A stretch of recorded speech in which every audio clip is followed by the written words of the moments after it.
certificados.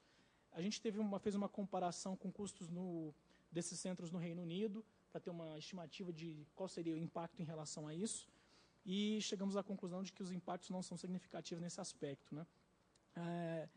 Uma outra questão importante, na avaliação que nós fizemos, comparando, né, o número total de embriões notificados por unidade da federação ao longo dos anos, a gente observa que após a regulamentação, houve um aumento crescente, né, nas notificações, e houve essa melhora da qualidade dos serviços, com uma redução relativa ao número médio de embriões não inviáveis, né, desses centros, e uma ampliação dos não inviáveis e uma redução dos inviáveis. Então, isso demonstra que a qualidade, né, dos serviços tem, de fato, avançado no país.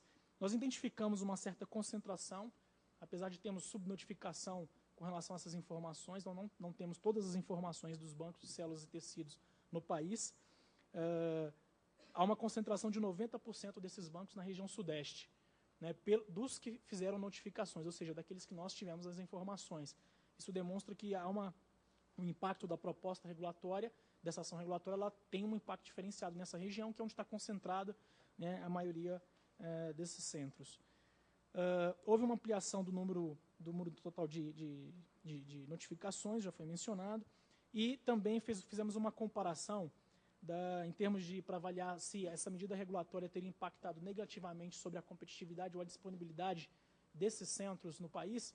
Fizemos uma comparação com a Rede Latino-Americana de Reprodução Assistida, a Rede Lara, com dados de 2007, e em termos comparativos, o Brasil foi o país com o maior número de ciclos e de centros na América Latina em 2007, após essa regulamentação em 2006. Então, a gente vê que não percebemos um impacto significativo em termos de redução de acesso, pelo contrário, houve uma ampliação de acesso e maior qualidade nesse aspecto. E, do ponto de vista operacional, foram identificadas apenas questões, as ações de fiscalização não haveriam custos adicionais, porque já é uma revisão de um regulamento já existente, ou seja, não é uma atividade nova que a agência está incorporando. Então, do ponto de vista operacional, os impactos não foram significativos. Há previsão de adequação do sistema, mas os custos do sistema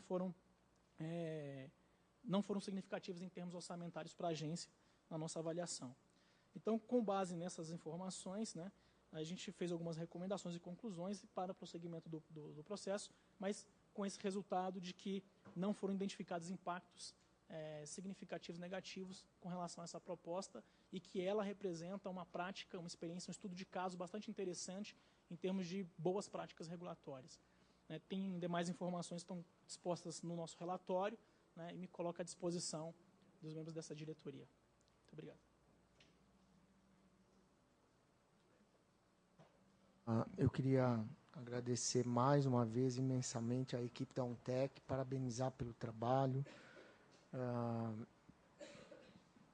Eu acho que esse exercício ele agrega uma questão importante, porque qualifica a equipe técnica da gerência geral, mas também amplia o olhar da equipe da unidade técnica para um assunto que, normalmente, se nós fôssemos escolher por quantidade de demanda, nós elegeríamos temas relacionados a outros produtos ou outros serviços cujos regramentos sanitários já são mais frequentes e mais constantes, né? E aí eu acho que cumpre esse papel. Além de dar segurança para a diretoria colegiada, eu acho que o relatório apresentado pelo Gustavo é bastante consistente, no sentido de indicar de maneira precisa quais seriam, inclusive de maneira medida, né, quais seriam esses impactos. Eu acho que é muito mais simples deliberar sobre normas a partir de um trabalho como esse, né, se é mais correto do ponto de vista da atividade regulatória. Para quem toma a decisão é sempre mais simples, né?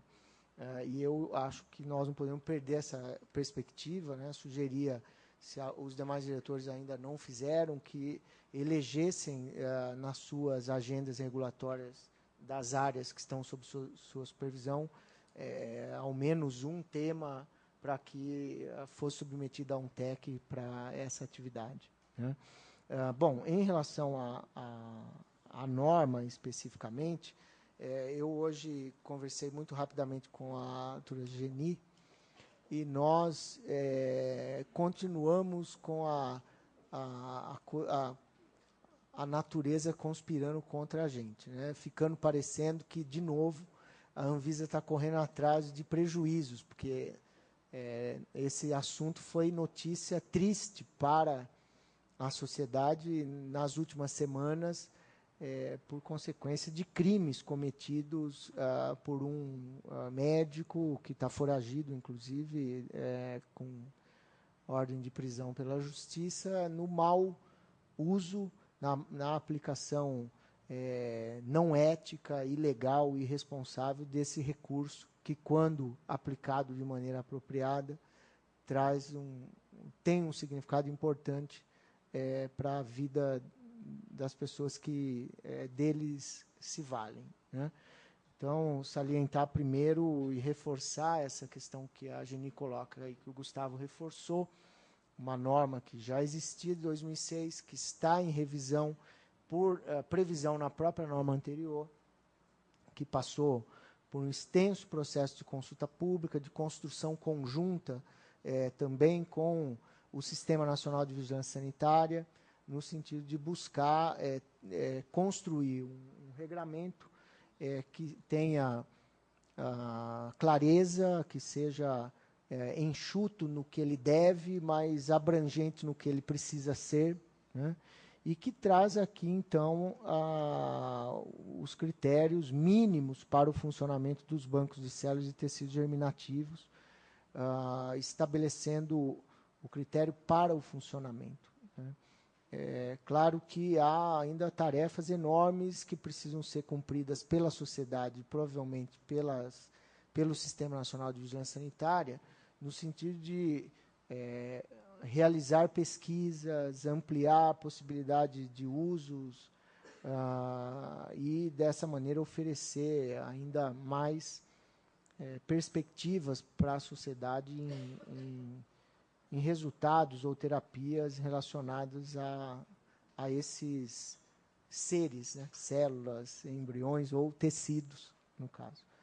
Então, eu submeto à diretoria colegiada, e eu faço não por estar na presidência, mas porque eu tenho o prazer desde que assumi a diretoria da Anvisa, supervisionar a área técnica e um diálogo muito franco. Eu queria também parabenizar a equipe da gerência e da gerência geral pelo trabalho, e que eu considero que está totalmente pronto para ser aprovado pela diretoria e publicado na forma de resolução de diretoria colegiada. Então, abro para discussão, e depois para a gente proceder à votação. Cecília?